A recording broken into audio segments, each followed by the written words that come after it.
ไว้อยู่หรือบอกเสื้อโตนั้น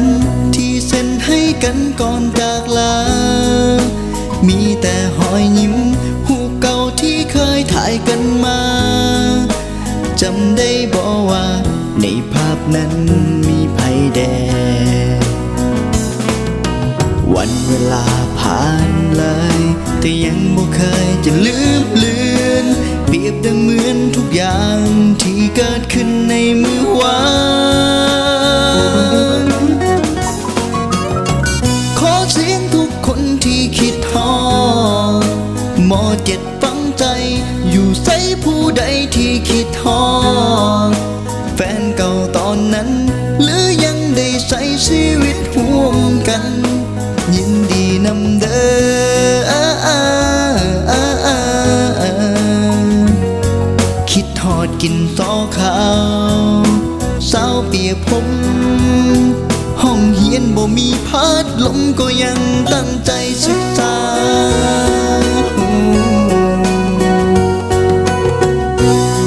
ถึงคืนและวันจะหมุนไป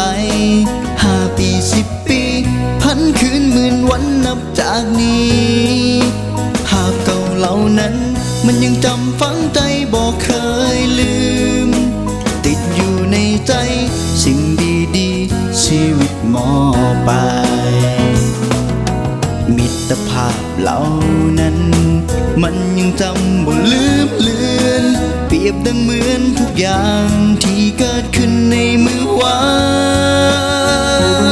นขอเสียงทุกคนที่คิดฮอดหมอเจ็ดฟังใจอยู่ใส่ผู้ใดที่คิดฮอดแฟนเก่าตอนนั้นหรือยังได้ใช้ชีวิตร่วมกันยินดีนำเด้อคิดฮอดกินซอขาวสาวเปียกผมห้องเฮียนที่ฝึกอบรมจนพวกเขาได้ดี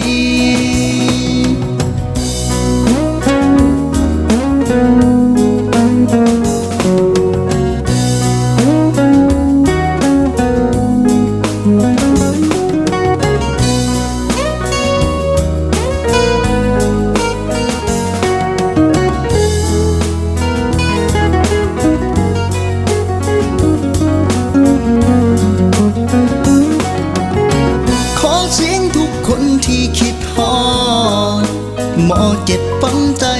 อยู่ใส่ผู้ใดที่คิดฮอดแฟนเก่าตอนนั้นหรือยังได้ใช้ชีวิตร่วมกันยินดีนำเด้อ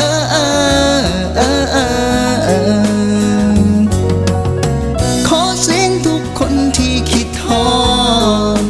หมอเจ็ดฟังใจอยู่ใส่ผู้ใดที่คิดฮอดแฟนเก่าตอนนั้นหรือยังได้ใช้ชีวิตร่วมกันยินดีนำเด้อคิดทอดกินต่อข้าวสาวเปียกผมห้องเฮียนที่ฝึกอบรมจนพวกเขาได้ดี